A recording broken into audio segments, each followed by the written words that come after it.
Safira, bidan yang bertugas di Puskesmas Batuwarno. Saya siap menerima konsultasi panjenengan terkait dengan kesehatan reproduksi. Semua data dan keluhan panjenengan saya jaga kerahasiaannya. Silahkan jenengan bisa menceritakan apa yang panjenengan keluhkan. Perkenalkan Bu, nama saya Dina, umur saya 16 tahun dari Batuwarno. Yang saya keluhkan itu mengalami gatal-gatal di sekitar lipatan paha sama di alat kelamin Bu. Ini saya sudah menstruasi hari kedua dan biasanya saya mengganti pembalut itu 2 kali. Saya akan bertanya bagaimana yang Anda ketahui, apa yang Anda ketahui tentang kesehatan dalam wanitaan. Yang saya ketahui hanya mengganti pembalut 2 kali sehari tersebut. Oh iya, nanti saya di sini akan menjelaskan yang namanya personal hygiene atau kebersihan wanita dalam menstruasi, yaitu perilaku yang berkaitan dengan tindakan untuk memelihara kesehatannya dan upaya membersihkan kebersihan pada daerah kewanitaan pada waktu menstruasi. Dari sini, dari pengertian tersebut, ada yang kurang paham atau ada yang mau ditanyakan? Enggak, sudah cukup.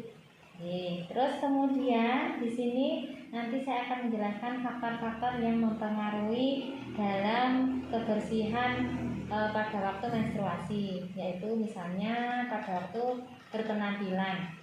Nah, berpenampilan itu sangat penting untuk menggambarkan bagaimana jadi diri mbaknya sendiri, Terus yang kedua tentang praktek sosial. Karena di sini Mbak Dina kan sudah 16 tahun, berarti sudah besar, tidak perlu atau diingatkan orang tua harus bisa mandiri, tidak boleh manja dalam melakukan kebersihan diri, Terus kemudian harus bahan-bahan untuk kebersihan diri di rumah juga harus tersedia biar badan selalu sehat. Jadi misalkan nanti di rumah sabun, sikat gigi, kemudian pasta gigi, shampoo, semuanya sudah ada di rumah. Setiap orang itu mempunyai perbedaan dalam cara merawat kebersihan diri. Jadi misalkan dari kebiasaan kapan dia mencukur rambut, kemudian apa saja penggunaan produk untuk perawatan diri, itu biasanya nanti ada pilihan-pilihan tertentu dan sudah tersedia. Silahkan untuk memilih yang cocok untuk panjenengan, Terus kemudian ketika nanti mungkin jenengan atau sakit atau apa yang tidak bisa dilakukan untuk sendiri, silahkan mbaknya bisa juga untuk meminta pertolongan atau meminta bantuan, boleh keluarganya atau temannya dalam melakukan kebersihan diri. Dari sini sudah paham situasi. Itu ada beberapa hal ya Mbak, misalkan untuk perawatan kulit dan wajah pada waktu menstruasi itu sering timbul jerawat, jadi nanti panjenengan nanti di rumah juga bisa memakai alat sabun yang cocok dengan panjenengan. Karena apa? Karena di situ pada waktu menstruasi kerja dari kelenjar yang ada di wajah itu akan meningkat sehingga akan mempengaruhi produksi keringat meningkat. Terus kemudian untuk kebersihan rambut, karena nanti di situ juga hampir sama di perawatan wajah, nanti silahkan untuk memakai sering berkeramas karena di situ nanti akan tumbuh ketumbuh yang juga banyak. Terus kemudian yang selanjutnya di kebersihan tubuh dan organ genital. Karena tadi akan menimbulkan banyak keringat, jadi nanti panjenengan bisa memakai sabun terutama pada di lipatan tubuh seperti lipatan ketiak, kemudian lipatan paha itu tadi nggih, karena biar tidak menimbulkan bau yang menyengat.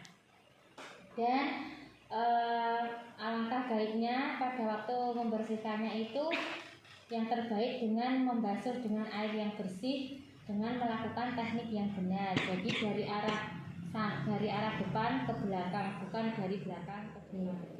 Untuk pada intinya di kebersihan diri ini adalah nanti panjenengan merawat diri dari ujung rambut sampai ujung kaki secara teratur, yaitu dari muka untuk membersihkan muka nggih, kemudian mandi setiap hari paling tidak 2 kali sehari, potong kuku, terus kemudian mengganti pembalut minimal 4 sampai 5 kali setelah mandi juga, setelah buang air kecil juga harus segera diganti. Kemudian mencukur alat kelamin bila sudah panjang nih. Dari sini ada yang ditanyakan? Oh, belum cukup ya. Karena kebersihan diri panjenengan itu penting, sehingga kalau kebersihan diri itu panjenengan itu terjaga, jenengan pasti akan nyaman, dan sehingga jika kebersihan diri terjaga, tubuh akan menjadi sehat dan terhindar dari penyakit-penyakit yang tidak diinginkan. Begitu. Kalau tidak ada pertanyaan, saya akan bertanya sedikit, G. Tadi jenengan saya bicara berapa kali dalam mengganti pembalut? Minimal 4 sampai 5 kali. Oh iya, berarti jenengan di sini sudah paham. Demikian penjelasan dari saya. Kurang lebihnya saya mohon maaf. Ini sudah cukup nggih, Mbak. Pun sampun Bu, wonten nuwun. Nggih.